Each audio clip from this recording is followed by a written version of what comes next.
திருப்பாடல்கள் அதிகாரம் 5.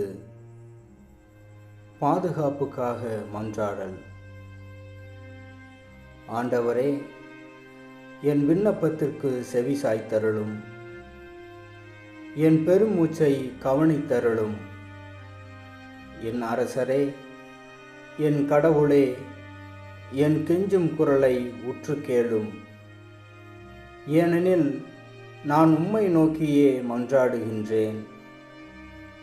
ஆண்டவரே, விடியற்காலையில் என் குரலை கேட்டருளும். வைகரையில் உமக்காக வழிமேல் விழி வைத்து காத்திருப்பேன். ஏனெனில் நீர் பொல்லாங்கை பார்த்து மகிழும் இறைவன் இல்லை. உமது முன்னிலையில் தீமைக்கு இடமில்லை. ஆணவமிக்கோர் உமது கண்முன் நிற்க மாட்டார். தீங்கிழைக்கும் அனைவரையும் நீர் வெறுக்கின்றீர். பொய் பேசுவோரை நீர் அழித்திடுவீர். கொலை வெறியரையும் வஞ்சகரையும் அருவருக்கின்றீர்.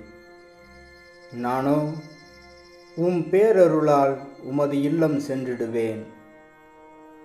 உமது திருத்தூயகத்தை நோக்கி இறை அச்சத்துடன் உம்மை பணிந்திடுவேன்.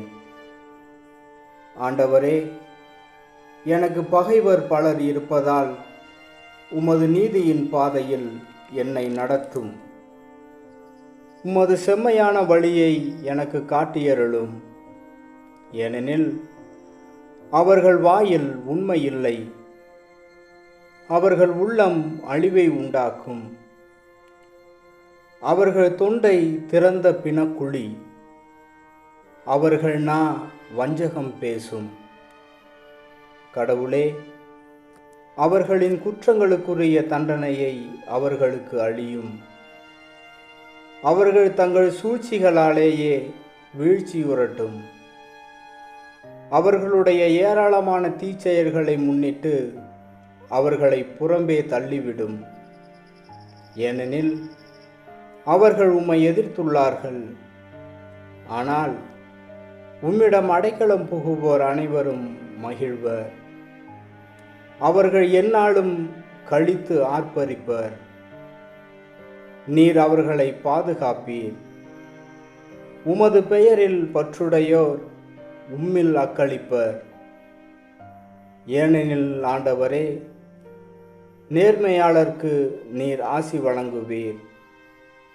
கருணை என்னும் கேடயத்தால் அவரை மறைத்து காப்பீர்.